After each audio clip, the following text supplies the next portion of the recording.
darle gracias a Dios en esta mañana porque hemos venido a adorar en espíritu y en verdad. Vamos a pedir la bendición divina para comenzar este estudio, por favor. Bondadoso y eterno Padre Santo que moras en los cielos, gracias en esta mañana por ese privilegio que nos da siempre de adorarte en este día especial.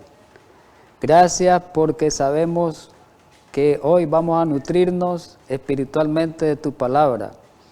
Ayúdanos a llenarnos de tu espíritu para que podamos salir fortalecidos mediante la presencia tuya a través de tu espíritu. En esta mañana ayúdanos para que podamos comprender las verdades importantes para este tiempo, las verdades trascendentales para este tiempo, la verdad presente para este tiempo. En Cristo Jesús. Amén.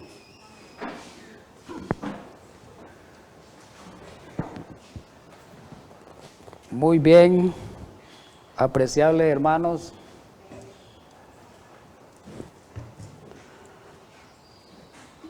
Vamos a estudiar, como aparece ahí en la imagen, en la pantalla, el tema de los adventistas y la segunda venida de Jesús. Es un tema muy importante, es un tema que tenemos que comprenderlo porque es un tema que nos va a ayudar a revelar nuestra condición como iglesia, ¿verdad? Así que en esta mañana el propósito y el motivo de este tema no es para desanimarnos. El propósito y el motivo con el cual es presentado este tema es para levantarnos, es para animarnos.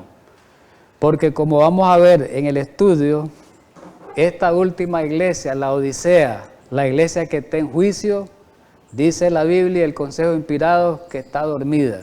Y Dios quiere despertarla a esa iglesia. Y ese es el motivo de todas estas reprensiones, de todas estas amonestaciones que Dios da a su iglesia como un mensaje de amor. Así que mis queridos hermanos, en esta mañana vamos a comenzar introduciéndonos de que Dios siempre en esta tierra ha tenido un pueblo especial, ha tenido también una verdad especial, un pueblo, una verdad especial para cada en las distintas etapas de la historia de la iglesia. En Palabras de Vida, el Gran Maestro, en la página 56, dice lo siguiente, este extracto: Dios tiene una verdad especial y una obra especial para su iglesia en cada generación. Qué interesante eso, ¿verdad? Que dice que Dios tiene una verdad especial y una obra que tiene que hacer esa iglesia en el tiempo en que le toque vivir a esa iglesia.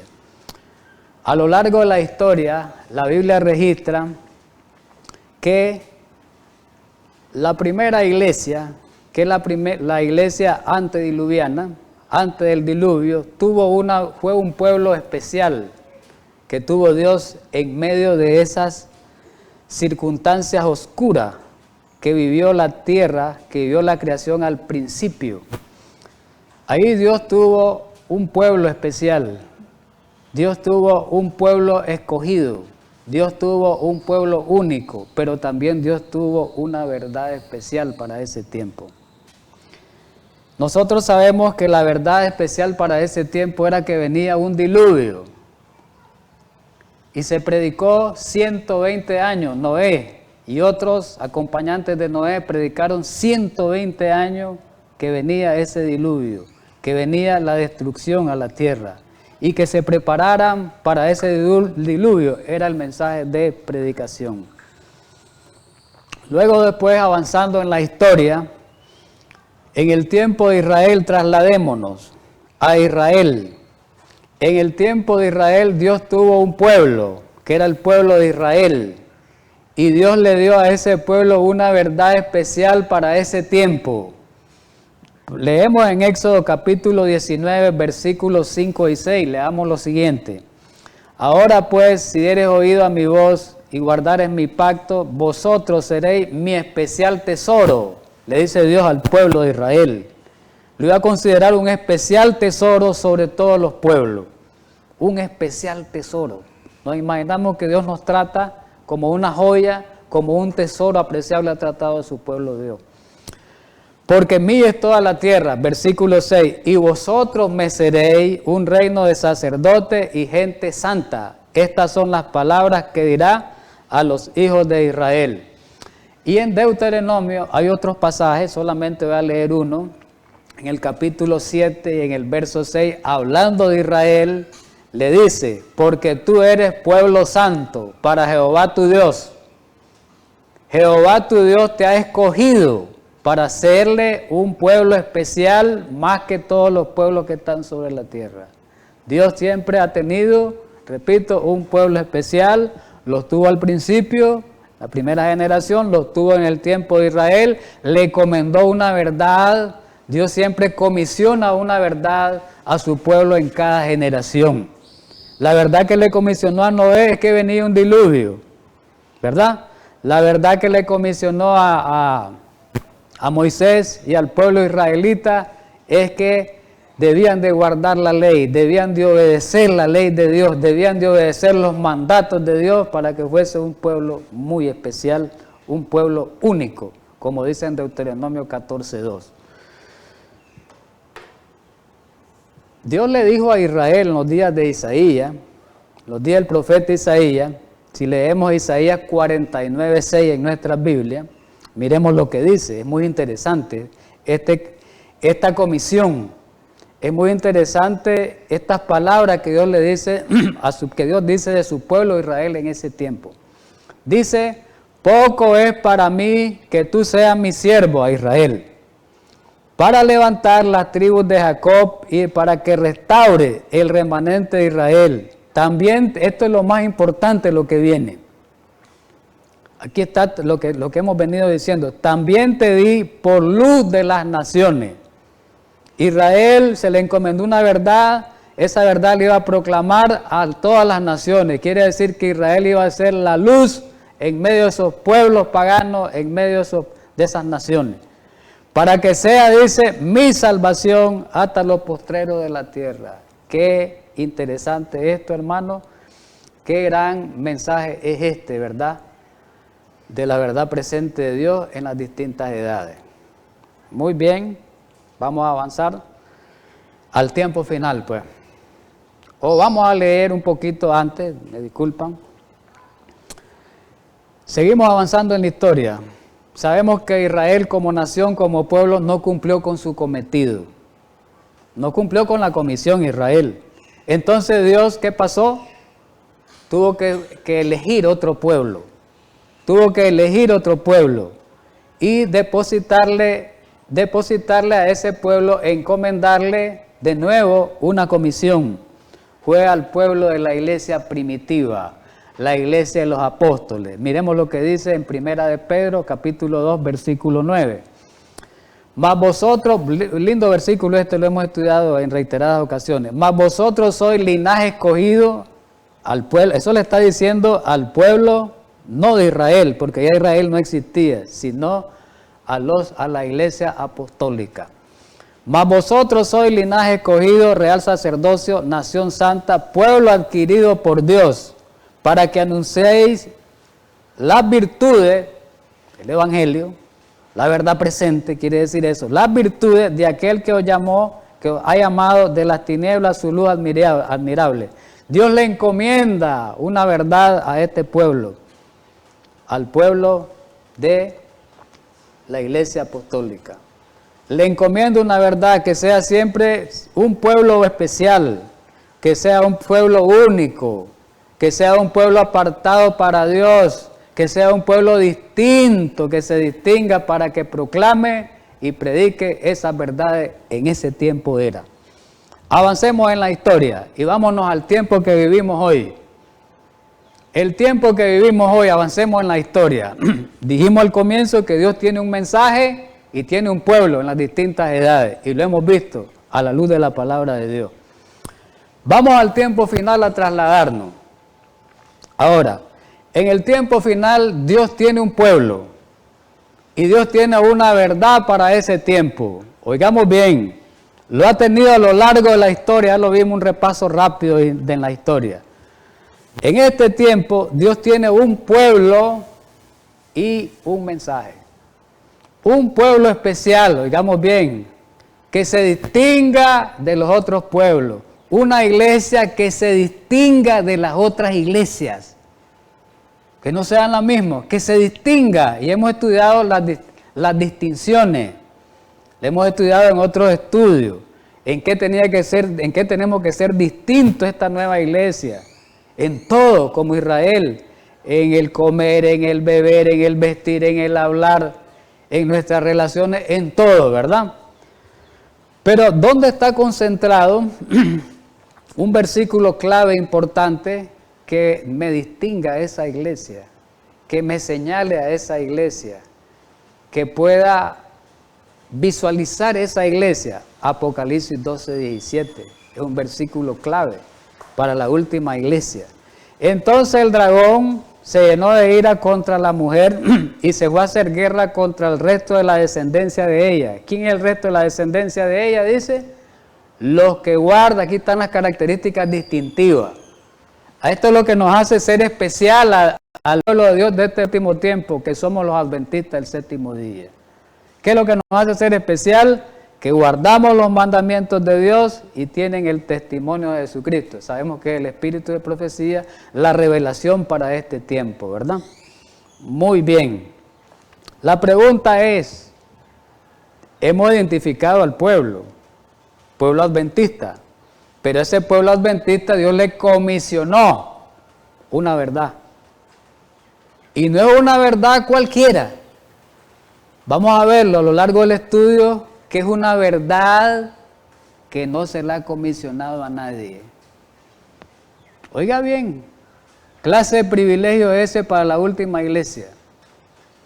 Debemos de sentirnos privilegiados por pertenecer a este último remanente que Dios ha encomendado una obra muy especial, un mensaje muy especial, muy más grande, me atrevo a decirlo, que el mensaje que le ha encomendado, oiga bien, más grande que el mensaje que le ha encomendado, más solemne es la palabra, más solemne que el mensaje que le ha sido encomendado a todos los hijos de Dios en las generaciones anteriores. Así lo dice la Biblia, el escrito inspirado. Lo vamos a ver. ¿Cuál es la verdad presente para este tiempo? El mensaje de los tres ángeles. ¿A dónde está colocado exactamente ese mensaje? ¿En qué parte de la Biblia? Apocalipsis 14, del 6 al 12. No lo vamos a leer literalmente, que ya lo hemos estudiado en reiteradas ocasiones, pero Apocalipsis 14, del 6 al 12, aparece el mensaje de los tres ángeles. ¿Y qué constituye ser este mensaje de los tres ángeles? Es el último mensaje. Por eso es tan importante, una verdad más solemne que la otra, porque es la última verdad. Ya de aquí en adelante no hay más mensajes. Ya de aquí en adelante no hay más iglesia. El último mensaje de amonestación, el último llamado al arrepentimiento al mundo. El último llamado a la misericordia de Dios para este mundo que perece, que en realidad perece este mundo. Para este mundo que casi está naufragado, casi está ahogado, ¿verdad? Entonces el mundo debe conocer el mensaje de los tres ángeles. ¿Y quiénes tienen que proclamar ese mensaje de los tres ángeles? Su última iglesia. A su última iglesia Dios le ha encomendado. Y miremoslo más claro todavía. Por eso démosle gracias a Dios que tenemos el testimonio de Jesús, una característica especial. Que este testimonio de Jesús, mis queridos hermanos, como lo vemos, nos ayuda a comprender la Biblia. No es otra Biblia, no es otro mensaje, sino nos ayuda a entender el mensaje de la palabra de Dios. Por eso Dios se lo dio a esta última generación en este tiempo. Testimonio para la iglesia, casi todos lo tenemos, ¿verdad? Un libro común, libros comunes, tomo 5 en español, página 431 para los hermanos que anotan, que me están viendo en otro lugar y los hermanos que están aquí presentes. Interesante este arranque de esta cita, miremoslo. Dios ha llamado a su iglesia en este tiempo. ¿Cuántos creen eso? Amén. como llamó al antiguo Israel. Dios ha llamado a la iglesia adventista en este tiempo. ¿Cuánto creemos eso? ¿Y para qué lo ha llamado? Dice esta cita, para que se destaque como luz en la tierra. ¿Qué le dijo Dios a Israel? Que fuera luz sobre las naciones. ¿Qué le dice Dios a la iglesia, a los adventistas? Que sean luz sobre el mundo. ¿Sí o no? Una gran comisión es esta. Esta no es una comisión a los adventistas. Es una gran comisión. ¿Quieren saber ustedes, mis queridos hermanos? En el último sermón Jesús hizo mención de esta comisión grande. No lo voy a leer, se lo voy a citar. En Mateo 24:14 dice que se predicará el evangelio del reino a todas las naciones y después viene el fin. Quiere decir que después de predicar este evangelio, esta gran comisión, va a venir ¿quién? Jesús. Entonces, este mensaje prepara al mundo, prepara al pueblo primero adventista, prepara al mundo para la venida de nuestro Salvador. Es un gran mensaje. Por eso dice cuáles son esos mensajes. Ahí dice la cita, está en rojo, los mensajes de los ángeles primero, segundo y tercero, Apocalipsis 14, que vamos a leer. La ha separado a la iglesia de las iglesias, lo que hemos venido diciendo, y del mundo. Tenemos que estar separados de las otras iglesias y separados del mundo. ¿En qué sentido? Para que lo entendamos mejor. No es que no nos vamos a relacionar porque le vamos a llevar el mensaje. Separado en costumbres. No tenemos que tener la misma costumbre. En hábitos. No tenemos que tener el mismo hábito. Distinto en todas las formas. Pero a llevarle el mensaje a ellos. Para que ellos salgan de esa condición. Vamos a hacer luz, vamos a hacer un medio de salvación. Y de esa manera nosotros nos vamos a relacionar con ellos, llevándole el mensaje, para que salgan de ese engaño en que están hoy. Salgan de Babilonia, ese es el mensaje de los 3 ángeles. ¿Estamos de acuerdo? Mire, ha separado la iglesia del mundo, dice, la ha hecho depositaria de su ley. Le ha confiado, aquí está lo que venía diciendo yo en palabra, hermano. Yo no digo palabra, yo lo que he leído. Le ha confiado las grandes no verdades. Miren el calificativo, de ahí dijera, le ha confiado las verdades de la profecía para este tiempo. No, las grandes verdades de la profecía para este tiempo. Grandes verdades nos ha dado Dios a nosotros. Grandes. No se ha de permitir que nada estorbe esta obra. Es una obra de suma importancia para este tiempo. Como es el mensaje de los 3 ángeles, la obra que Dios nos encomendó es una obra de gran importancia. ¿Y qué más dice para cerrar la cita? Y ha de ser tan abarcante como la eternidad. Clase de cita esta, hermano. Yo estoy impresionado. Y cada día Dios nos va revelando nuestra condición. Cada día que vamos estudiando nos sentimos que no estamos bien y que tenemos que buscar al Señor de todo corazón para que Él nos ayude a salir de esta condición. Señal de los tiempos. ST dice 024-1903. Enfrentamos los asuntos más importantes que los hombres hayan sido llamados a enfrentar. Los asuntos más importantes. ¿Cuáles son? Dice el mensaje del tercer ángel. El tema mayor importancia es el mensaje del tercer ángel, dice. Abarcando los mensajes del primero y segundo. Y mire este consejo que nos da. Todos, ¿quién es todo? Toda la iglesia, la Odisea, todos los adventistas del séptimo día, todos deberían comprender las verdades contenidas en estos mensajes. ¿Quiénes? Todos, no solo los predicadores. Y, ahí viene la clave, y demostrarle en la vida, porque esto es esencial para la salvación. ¿Qué es esencial para la salvación? El mensaje de los 3 ángeles. Comprenderlo, no solo comprenderlo en la teoría ni predicarlo, vivirlo. Vamos a avanzar. La pregunta es sí, ¿por qué este mensaje es grande? ¿Por qué este mensaje es tan importante? ¿Por qué este mensaje es tan solemne? ¿Por qué? ¿A qué se debe? La inspiración nos ayuda. Carta 79, año 1900, nos dice, ¿saben por qué este mensaje es importantísimo comprenderlo y por qué es tan grande, de gran magnitud, de gran solemnidad el mensaje de los tres ángeles. ¿Saben por qué? Porque sirve para preparar a los seres humanos para el segundo advenimiento de Cristo Jesús.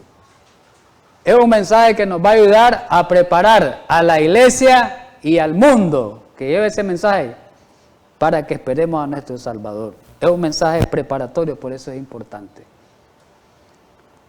¿Y qué dice hoy el testimonio tomo 3? En la página 288, 289. La pregunta que estamos haciendo es ¿por qué es tan importante este mensaje? ¿Por qué es importante comprenderlo? Dice, porque son las verdades más solemnes que hayan sido confiadas a los seres mortales. ¿Saben qué significa la palabra solemne? Grande, pomposo, grande, majestuoso. Entonces son las verdades más majestuosas, más grandes que jamás hayan sido confiados a los seres mortales. Clase de privilegio. ¿Ah? Ni los apóstoles tuvieron ese privilegio que tenemos los adventistas. Porque los apóstoles no predicaron esta verdad con este mensaje de verdad presente para este tiempo. Ellos no lo predicaron. No pudieron predicar las 2300 tardes porque no era su tiempo. Los adventistas sí. No pudieron predicar esa verdad porque a ellos no les fue revelada. Pero al pueblo adventista sí, porque es el último pueblo. ¿Y por qué más? Otra respuesta a esa pregunta que ha sido planteada previamente. ¿Por qué más? Porque ahora están en juego todas las cosas, dice. ¿Qué quiere decir que ahora está en juego todas las cosas? Está en juego nuestra salvación. ¿Y qué más dice en rojo? Solo estoy leyendo lo rojo por el tiempo. Vamos a avanzar por el tiempo. Es un asunto de vida o muerte. Qué importante esto, hermano, que logremos captar. El mensaje de los tres ángeles es un asunto de vida o muerte. Qué importante. Y la impresión que produzca este mensaje será proporcional con el fervor y la solemnidad con los cuales sea proclamado. Testimonio tomo 5. Página, testimonio para la iglesia, ahora estamos hablando. Página 95. Aquí esta cita es muy ayudadora a los que estamos estudiando. Muy clara. Y cita un pasaje bíblico. La profeta cita Sofonía 1.14. Ya sabes, Sofonía 1.14 habla del día grande de Jehová. En Sofonía hemos estudiado ese mensaje, ¿verdad? Que habla que se acerca el día grande de Jehová. Aquí la profeta lo inserta aquí en esta cita. Y miremos lo que dice. Cercano, dice Sofonía 1.14. Cercano está el día grande de Jehová. Hoy está cercano. No en los días de Sofonía estaba cercano. Hoy está cercano el día grande de Jehová. Este mensaje de Sofonía es para nosotros, lo hemos estudiado eso, es para nosotros principalmente. Pero hay una pregunta, porque dice la Biblia que está cercano el día grande de Jehová. Hay una pregunta para nosotros los adventistas del séptimo día. Una pregunta, y principalmente para los que nos decimos estar en verdad presente. ¿Dónde? O dos preguntas. Plantea la cita. ¿Dónde contemplamos el verdadero espíritu adventista? Ya sabemos qué significa adventista. Advenimiento. Adventista se nos llama porque estamos esperando el glorioso regreso de nuestro Salvador. Entonces, ¿dónde contemplamos ese verdadero espíritu adventista? Dice ella. ¿Será que nosotros verdaderamente, nuestro nombre adventista encaja con nuestra profesión? ¿Encaja con nuestras acciones? ¿Encaja con nuestra manera de vivir? ¿Será? Y miremos lo que dice ella. ¿Quiénes, de Última Iglesia, este mensaje para nosotros, se están preparando para subsistir en este tiempo de tentación que está por sobrecogernos? ¿Quiénes de los adventistas nos dice? ¿Quiénes? El pueblo adventista. Mire bien, aquí está enfocado directo a la iglesia. Esto no es para mundo, ni para otra iglesia. El pueblo al cual Dios ha confiado las verdades sagradas, que ya lo leímos, solemne y escrutadora para este tiempo, ¿cómo está?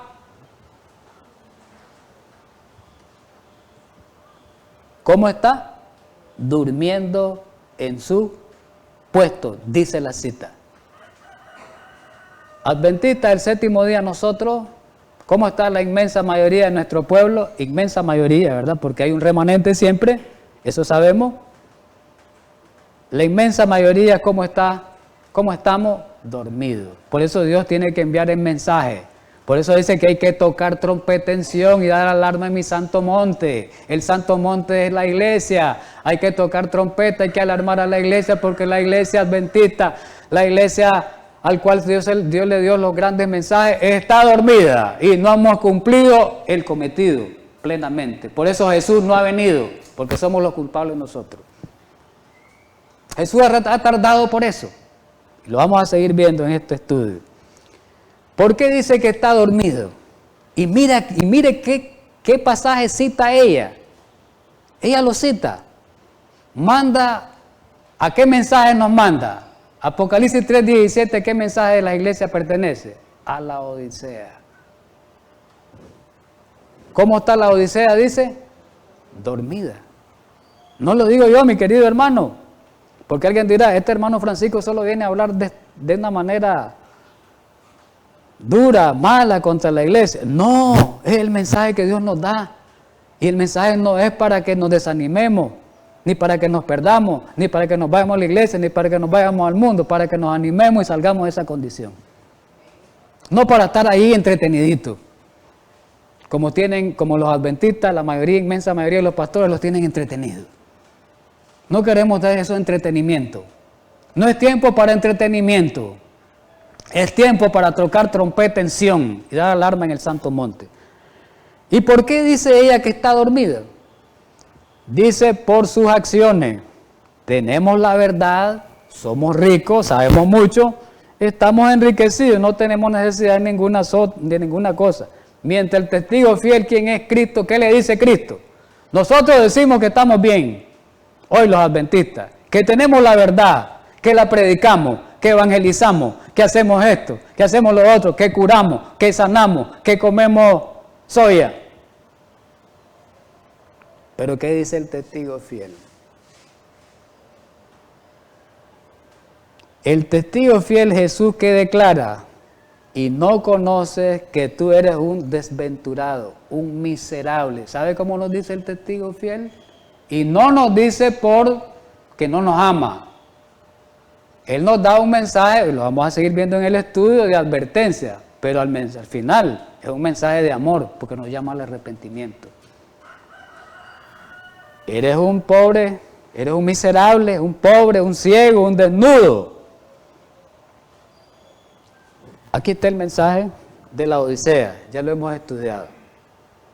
Aquí lo presento, ya lo hemos leído, Apocalipsis 3 del 14 al 20, el testigo fiel, sabemos que es Jesús.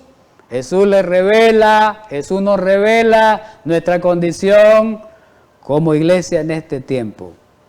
Decía la cita que estábamos dormidos. Dice la Escritura, Jesús lo dice por sus palabras, que la iglesia es tibia y que está a punto de vomitarla. Pero Él dice, Él nos da un consejo en el versículo 18, que compres ese oro refinado en fuego, que compres esa fe, porque nosotros como iglesia carecemos de fe. Carecemos del colirio espiritual, carecemos del Espíritu Santo, no tenemos el Espíritu Santo. Y las vestiduras de justicia de Cristo en nuestro carácter tampoco las tenemos. Él dice que las busquemos, que las compremos, que el testigo fiel nos va a dar. ¿Cómo demostramos que esta iglesia está dormida? Ya lo leímos con la Biblia. ¿Cómo lo demostramos? Aquí está una cita muy reveladora. En la Review Angera del 17 de octubre de 1899, veamos bien lo que dice. ¿Por qué dice que está dormida la Odisea? ¿Cómo se demuestra que estamos dormidos? Tal vez te he equivocado el hermano Francisco, está diciendo que como en todo, ya él dice que estamos todos mal y que todo está dormido. y que todos estamos dormidos y que todos somos tibios y que nos va a vomitar. Yo no digo eso. Lo dice la Biblia y el escrito que la inmensa mayoría estamos así. Pero Dios quiere que no nos quedemos así. Miremos por qué. ¿Cómo mostramos que esta iglesia está dormida? El mensaje de la Odisea se aplica a todos los que dicen guardar la ley de Dios. En este caso, guardar la ley de Dios, que conocemos la Biblia, específicamente el mensaje de los 3 ángeles. Pero ¿qué pasa?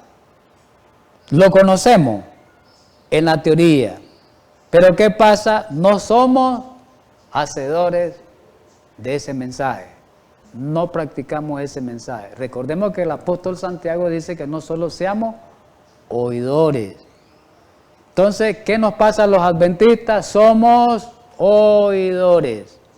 Por eso somos ricos en tanto oír. De tanto oír, de tanta teoría somos ricos. Sí, sabemos teoría, bastante. Pero en la práctica, ahí es donde tenemos el problema. No debemos ser egoístas en nada. Cada aspecto de la vida cristiana debe ser ejemplificada de la vida de Cristo. Si no lo es, oiremos las terribles palabras, no os conozco. Qué lamentable es esto. Otra razón por qué la iglesia está dormida, la última iglesia. Carta 98, 1901. Otra razón, ¿cuál es la otra razón? El mensaje de la Odisea se aplica más decididamente a aquellos, oigamos bien, a aquellos cuya experiencia religiosa es insípida. ¿Cómo es la experiencia religiosa de la odicense? Insípida. ¿Y qué significará ese término espiritualmente? Insípido. ¿Qué significa ese término insípido? Normalmente, algo que no tiene sabor. ¿Y qué es lo que da el sabor a las comidas? Vamos a poner el ejemplo. La sal. Entonces quiere decir que a este pueblo, a nosotros, nos falta la sal. ¿Sí o no? Y Jesús mencionó en el Sermón del Monte algo de eso. ¿Sí? ¿La sal para qué sirve? Además de dar sabor, para preservar. ¿Sí o no? Si dejamos un alimento salado, tiene más poder de preservación, dilata más tiempo, ¿verdad? En descomponerse, ¿sí o no? Dilata más tiempo. Hay menos probabilidad de que se descomponga a tiempo corto. Espiritualmente, ¿qué pasa con nosotros los adventistas? Esto es serio. Tomémoslo serio. La experiencia de nosotros dice que es, primero nos dice que no somos hacedores de la palabra. Oímos nada más. Segundo, nos dice que tenemos una experiencia religiosa como insípida, no preservante. No hay un preservativo espiritual. No hay una influencia en nosotros. ¿Estamos de acuerdo? Es un problema muy serio. Pero ¿qué más? Porque estamos en la pregunta, voy a regresarme un poquito, ahí dejémoslo, voy a regresarme. ¿Cómo mostramos que la iglesia está dormida? Primero, voy a repetir, porque solo somos oidores y no hacedores. Segundo, tenemos una experiencia insípida, sin sabor, sin preservación. Somos cristianos insípidos. No se preserva en nosotros nuestra experiencia espiritual. No tenemos una influencia verdadera para el otro. Una influencia espiritual, ayudadora. ¿Y qué más? La carta 44 de 1903 nos dice algo interesante. Algo interesante que sucede en la Odisea. Y dice que la Odisea, cristianos a media, la mayoría. ¿Verdad? Porque si estamos tibios, quiere decir que no somos fríos ni calientes, a media. Los dos extremos a media, ni frío ni caliente, quiere decir que era una experiencia mediocre en nosotros. Los cristianos a medias son peor que los incrédulos.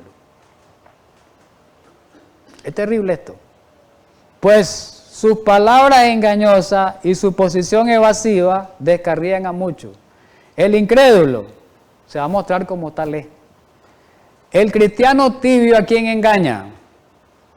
Engaña al incrédulo y engaña al cristiano verdadero. Ni es un buen mundano, ni un buen cristiano. Ese somos nosotros, la Odisea, la mayoría. La mayoría. Repito, hay un remanente en la Odisea, claro que sí, que va a salir y va a escuchar el mensaje del testigo fiel, pero la mayoría no. Ese es el problema. Pero ojalá Dios quiera que estemos en ese remanente nosotros, los que estamos estudiando este mensaje, los que están escuchando este mensaje. Dios quiera y nos preparemos para que seamos parte de ese remanente. El cristiano dice, ni es buen mundano ni un buen cristiano. Satanás lo usa. ¿A quién usa Satanás? ¿Al buen cristiano? Al tibio. ¿Y qué hace Satanás con él? Para hacer una obra que ningún otro puede hacer. Entre nosotros mismos el tibio, entre nosotros tibios, comenzamos a acusarnos, comenzamos a decir, comenzamos a detractarnos, y aquí Satanás nos utiliza para que el mensaje sea desacreditado. Creemos que desacreditando a las personas, más bien desacreditamos a Dios y al mensaje. Muy bien. ¿Y qué más dice la Carta 44 de 1903? Existen aquellos que, aunque dicen servir a Dios, están testificando contra Él, la Odisea. La Odisea dice, nosotros, sí, los sábados vamos a la iglesia, hacemos esto, hacemos lo otro, pero al final estamos testificando ¿contra quién? Contra Dios. ¿Por qué? Porque mi experiencia espiritual es insípida. A los tales se les da el mensaje de la iglesia laodicense, dice. Cristo dice, conozco tu obra, que no eres frío ni caliente. Cuando el ángel castigador pase por la tierra, Cristo no podrá decir de ellos, no los toque. Los tengo esculpidos en las palmas de mis manos, que a los fieles sería eso. Y él dice, no, Cristo no va a decir esas palabras. Él dice, de esos cristianos a media, ¿qué es lo que dice? Los escupiré de mi boca, me repugna. Es terrible esto, hermano.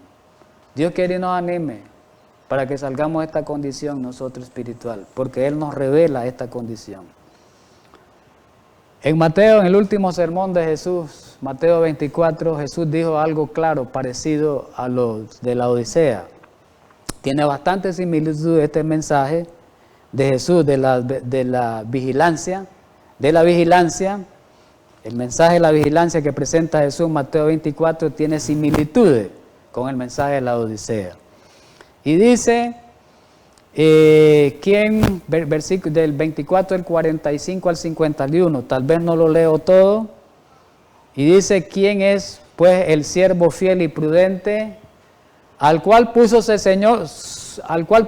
Señor sobre su casa, para que le dé el alimento a tiempo? Y después el 46, bienaventurado aquel siervo al cual cuando su Señor venga le haya haciendo así. Ese es el siervo bueno. Pero la profecía va enmarcada en el siervo malo. El siervo bueno, el siervo fiel, el siervo prudente se prepara para la venida de su Señor. Pero el siervo malo no se prepara. Y dice, de cierto os digo, 47, que sobre todo, bueno, ese es el siervo primero. En el 48 habla del siervo segundo, del malo. Pero si aquel siervo malo dijese en su corazón, mi Señor tarda en venir, y comenzare a golpear a su consiervo y a comer y a beber con los borrachos, versículo 50, vendrá el Señor de aquel siervo en día que éste no espere, de sorpresa lo agarra, y a la hora que no sabe, ¿y qué le va a pasar? Lo castigará duramente y pondrá su parte con los hipócritas. Ahí será el lloro y el crujir de dientes. Muy bien, ¿qué dice el consejo inspirado de esto?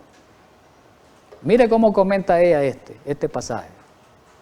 Estos pasajes, ¿cómo lo comenta? Testimonio tomo 5, para la iglesia, página 95. Aquel siervo malo, lo cita ella, que dice en su corazón, mi siervo tardo en venir, Mateo 24, 48, miremoslo.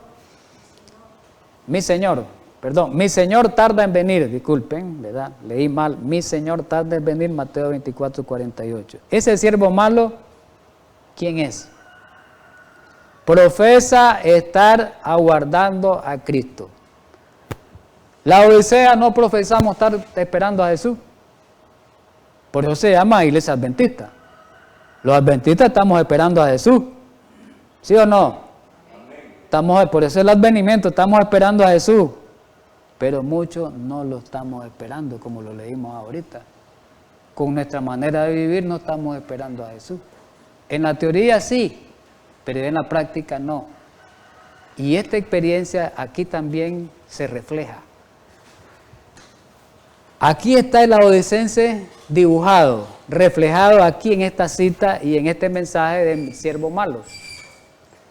Es un siervo exteriormente dedicado al servicio de Dios. La Odisea todos los sábados casi está en la iglesia. Va a los cultos. Entrega sus diezmos. Posiblemente hagamos obra misionera. Posiblemente muchos seamos vegetarianos. Posiblemente muchos hermanos anden vestidos como debe ser. Es un siervo exteriormente dedicado al servicio de Dios. Óigase bien, exteriormente. Como los judíos, exteriormente eran. Ellos eran bien religiosos, la iglesia judía. Claro, exteriormente. Los adventistas nos pasa lo mismo. Mientras que en su corazón, ¿qué nos pasa? Ha cedido a Satanás. No niegan abiertamente la verdad. La Odisea no. Como el escarnecedor, sino que revela en su vida el sentir de su corazón, a saber que la venida del Señor se tarda, la venida del Señor. ¿Y de qué manera? Acepta las máximas del mundo en la iglesia. La Odisea tiene al mundo a la iglesia. El mundo está en la iglesia, la Odisea. Las costumbres y prácticas del mundo están en la iglesia. Aquí lo revela, hermano. No nos asustemos. Costumbre, máximas del mundo, prácticas del mundo, prevalecen en su iglesia en este tiempo. En él predominan ¿qué? Y eso predomina en cada uno de nosotros. Orgullo mundanal y las ambiciones. Así queda adormecido la Odisea, el siervo malo, en una seguridad carnal. Y vencido por la indiferencia y la pereza. Sí, es mejor que esté en la iglesia, aunque vaya a la iglesia ahí pues y ande con cosas del mundo, pero por lo menos esté en la iglesia. ¿Verdad que así decimos nosotros a veces? Sí, está en la iglesia, por lo menos va a la iglesia. Testimonio tomo 5 en la página 436 dice, da una amonestación, una ayuda, un mensaje de aliento. Hermano, si continúa siendo tan ocioso y mundano la Odisea, mire cómo nos dice la Odisea Dios. Ocioso, mundano y egoísta. Dice que si seguimos así, dice esta cita, el tiempo avanza. Dice que Dios nos va a pasar por alto. Y nos va a quitar, como dice Apocalipsis, el candelero. Y se lo va a dar a otro, como ha ocurrido en el pasado. Recordemos que en el tiempo final va a haber un zarandeo. Y que la mayoría vamos a ser zarandeados en el estudio de la profecía adventista. Y van a venir otros de otras iglesias a ocupar nuestros lugares. Esos son los que van a aceptar la obra. Aquí lo dice. La obra será dada a quienes la acepten. Eso va a ocurrir. Está profetizado. La aprecien y entretejen su principio con su experiencia diaria. Y dice ahí, Dios va a elegir hombres humildes. Esos pobres humildes que están en las iglesias engañados, en la iglesia católica, en las iglesias protestantes, en las iglesias evangélicas, que tantos criticamos a ellos son los verdaderos. Ellos son. Y nosotros somos los siervos malos, la mayoría. Y ellos van a ser los siervos buenos. Es lamentable. Dice que Él va a suscitar hombres que no tengan tanta sabiduría, con doctorados en teología, con maestrías en teología, en Andrew, en otras universidades destacadas adventistas. Él no va a tomar de eso mucho. Vamos a tener un estudio sobre eso. Hay una amonestación para nosotros en este tiempo. Esta amonestación aparece para la iglesia de Éfeso, pero la profeta la aplica a nosotros. Y nos dice esta mañana, Apocalipsis 2 del 4 al 5, pero tengo contra ti que has dejado tu primer amor. Recuerda, por tanto, dónde has caído y arrepiéntete y haz las primeras obras. Eso es lo que Dios quiere, que nos arrepintamos, que hagamos las primeras obras. Si no, va a venir por nosotros y va a quitar el candelero y se lo va a dar al otro. Ojalá que nuestro candelero no sea quitado, mis queridos hermanos. Ese es el propósito. No dejemos que Cristo Jesús nos quite el candelero por nuestra forma de vivir. Aquí lo aplica la profeta. Mire cómo lo aplica ella estas palabras. Lo que acabamos de leer aquí lo explica. Testimonio tomo 6 para la iglesia, página 422, 423. No se repite el caso de Éfeso, lo acabamos de leer, en la iglesia de esta generación. ¿Cuál es la iglesia de esta generación? Los adventistas. ¿No se repite acaso el mensaje de Éfeso que acabamos de leer, la amonestación en los adventistas? Dice ella como pregunta. Pregunta, ¿cómo está empleando su conocimiento la iglesia adventista que hoy ha recibido el conocimiento de la verdad de Dios? ¿Cómo? Cuando sus miembros vieron por primera vez la indecible misericordia por la especie caída, no podían permanecer en silencio en el tiempo de los pioneros. ¿Qué sucede hoy?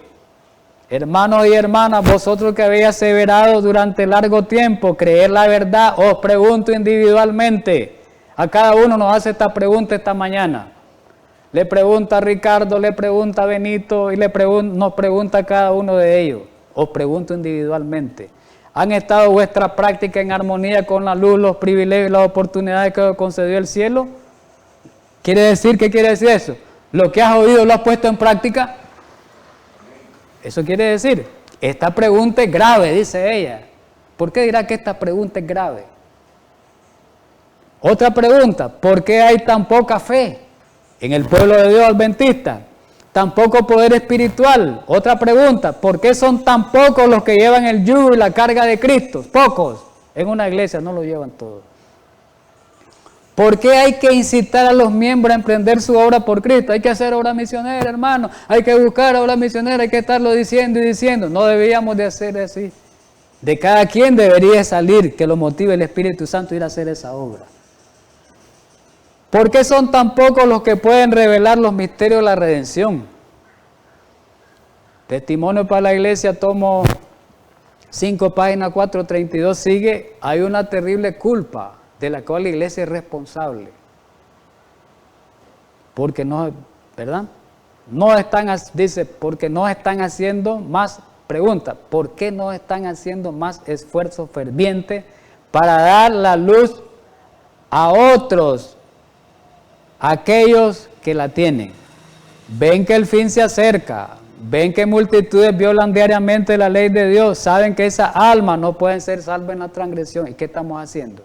Miren, aquí está revelado lo que estamos haciendo en vez de estar ayudando a salvar esa alma. ¿Cómo está el pueblo adventista en este tiempo? Aquí está fotografiado. Lo vamos a leer. Sin embargo, ¿cómo estamos? Tienen más interés en sus oficios. Voy a estudiar una profesión para ser alguien. Voy a ir a hacer esto para ser alguien en sus oficios. Más interés. Sus fincas. El que tiene finca o negocio, sus casas, sus mercaderías, sus vestidos, sus mesas. Es decir, tenemos más interés sobre todas esas cosas que por la alma de los hombres y mujeres con quienes tendrán que encontrarse frente a frente en el juicio. Tenemos que encontrarnos frente a frente en el juicio con personas que nunca le dimos el mensaje y vamos a ser culpables porque nunca se lo dimos, nos relacionamos con ellos. Y si se mueren y nunca le dimos el mensaje, nunca le hablamos, en el juicio vamos a tener esa cuenta. no podrán estar cómodos si estuviesen despiertos. Es decir, el que está cómodo quiere decir que está dormido. El que está cómodo en una iglesia es porque está dormido, se siente bien. El que está despierto no se siente bien en la iglesia el último tiempo, sabe que tiene un problema. El amor a la verdad se está apagando en su corazón. Y más, me adelanto un poquito, son débiles, vacilantes, buscando su sostén espiritual en los predicadores cuando debieran estar sirviendo a otros con mente, alma, pluma y tiempo y dinero. En el día del juicio, manuscrito 37, el 8 de julio de 1900, en el día del juicio los hombres verán lo que podrían haber llegado a ser a través del poder de Cristo. ¿Qué vamos a ver ahí? Dice, el robo que le han hecho a Dios. ¿Cuál es el robo que le hemos hecho a Dios, creen ustedes? ¿Ahí está hablando de dinero el diezmo solo? No, el tiempo. El tiempo que le robamos a Dios, que no lo utilizamos en pregonar su mensaje. Nos va a pasar como Israel. Se darán cuenta que ellos han apostatado de su Creador. Verán el bien que podrían haber hecho, pero no lo hicieron. Se negaron por completo a hacer hechos mejores. Conocían las demandas de Dios, pero se negaron a obedecer las condiciones escritas en su palabra. Me salto. Dice que lo usaron todo para servir a su yo. Se endiosaron en sí mismos. La Odisea se endiosa. Y dice que los casos quedan decididos para siempre. Carta 131 del 14 de octubre de 1900. Como en los días de Noé, aquellos que han tenido gran luz mostrarán su inconsistencia, como en los días de Noé. Porque la venida de Cristo ha sido anunciada con mucha anticipación. Concluye que hay un error en esta doctrina. Nosotros que decimos estudiar las profecías, olvidamos que la paciencia de Dios para con los malos es parte de su inmenso y misericordioso plan, por el cual está tratando de salvar la alma. Termina con esta pregunta. ¿Estaremos nosotros entre los que dejan de cooperar con el Señor y dicen, mi Señor se tarda en venir? Para ir terminando. No todo está perdido para la Odisea. Para ese siervo que dice, mi Señor tarda en venir, todavía hay oportunidad. Y Dios llama a esa iglesia, y Dios nos llama y nos dice que le abramos la puerta. ¿Por qué le dice Dios a la Odisea a nosotros que le abramos la puerta? ¿Por qué? Porque la Odisea tiene la puerta cerrada a Cristo. Tiene a Cristo afuera. Se asustarían mucho, hasta me critican, ¿cómo va a ser posible si estamos en la iglesia y tenemos a Cristo? No, ahí está, ya le estudiamos todo el mensaje, tiene a Cristo afuera. ¿Por qué lo llama? Porque está afuera. Y Él quiere salvarlo. Él quiere salvarlo, por eso lo llama. Por eso le revela su condición, como un padre le dice, hijo, no vayas ahí porque te vas a morir, te vas a morir. Es un mensaje de amor, el mensaje de la Odisea, no un mensaje para destruir. Es un mensaje de salvación. Hechos 3, 19 y 20 también expresa lo mismo. Dice que nos arrepintamos y nos convirtamos para que nuestros pecados sean borrados hoy en el juicio. Y después recibamos la lluvia tardía, dice ahí, traducido. Y después nos encontremos con Jesús. Mire clase de cronología que lleva este pasaje. Nos arrepentimos, nos convertimos, nuestro pecado borrado, recibimos la lluvia tardía, recibimos a Cristo Jesús y somos salvos. Eso es lo que Dios quiere. Juan 1:9, primera de Juan, ahí me faltó, primera de Juan 1:9. Si confesamos nuestros pecados, dice que Dios es fiel y justo, para perdonar nuestros pecados y limpiarnos de toda maldad. Fiel y justo es Dios. ¿Cuánto creemos eso? Y voy a cerrar con estas dos citas para terminar, que hay una de esperanza. Porque alguien dice, el hermano vino hoy duro, pero aquí están las citas de esperanza, hermano. Para la Odisea hay esperanza todavía. Para nosotros hay esperanza todavía. Y eso es lo que Dios quiere, te mande este mensaje de esperanza. Nos mande este mensaje de esperanza. Todavía dice, hay una oportunidad para remediar esta condición que hemos estudiado hoy. Y el mensaje de la Odicense está lleno de ¿qué dice? De desánimo. Lleno de ánimo. Esa fue la intención del testigo fiel. Pues la iglesia reincidente todavía puede comprar oro de la fe y el amor, todavía puede disponer del manto blanco, la justicia de Cristo, para que no aparezca la vergüenza de su desnudez. La pureza de corazón y de motivos aún pueden caracterizar a los que son indiferentes. La Odisea es indiferente y se esfuerzan por servir al mismo tiempo a Dios y a Mamón. O sea, ya lo vimos eso. Es medio cristiano y era medio mundano. La Odisea. Aún puede lavar sus vestiduras del carácter y puede emblanquecerla con la sangre del Cordero. Eso es lo que nosotros queremos. Porque Cristo no dejemos a Cristo como avergonzado en nosotros. No lo dejemos. Porque si nosotros no salimos de esta condición, avergonzamos a Jesús. Dice Jesús, yo morí de balde por él. No digamos eso, no hagamos eso, sino verdaderamente arrepintámonos. Porque Cristo no murió de balde.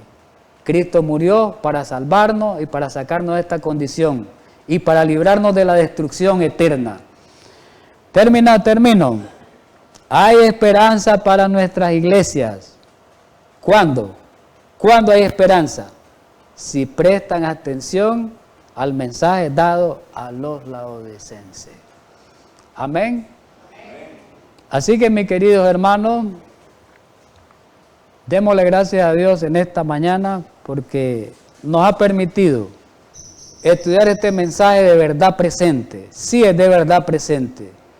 Dios nos llama a arrepentirnos. Todavía hay tiempo de oportunidad. Aprovechemos ese tiempo, mi querido hermano. La Biblia dice, el apóstol Pablo lo dice en Efesios, en el capítulo 5, el versículo 15 y 16, ahí habla, donde dice que aprovechemos bien el tiempo, porque los días son malos. Así que nos queda por eso. Atendamos a los llamados del testigo fiel y verdadero. Así que tengamos un feliz sábado y vamos a orar para terminar. Amantísimo Dios, Padre de misericordia, muchísimas gracias por ayudarnos a estudiar tu palabra, tu mensaje. Ayúdanos que sea un mensaje de ánimo, un mensaje de amor, lo recibamos con amor, un mensaje que lo apreciemos y ojalá podamos aceptar esa condición que ha sido revelada. Ayúdanos a cambiar, solo tú nos puedes cambiar. Tu palabra dice, todo lo puedo en Cristo que me fortalece. Ayúdanos pues para que esa promesa sea cumplida en nosotros. En Cristo Jesús. Amén.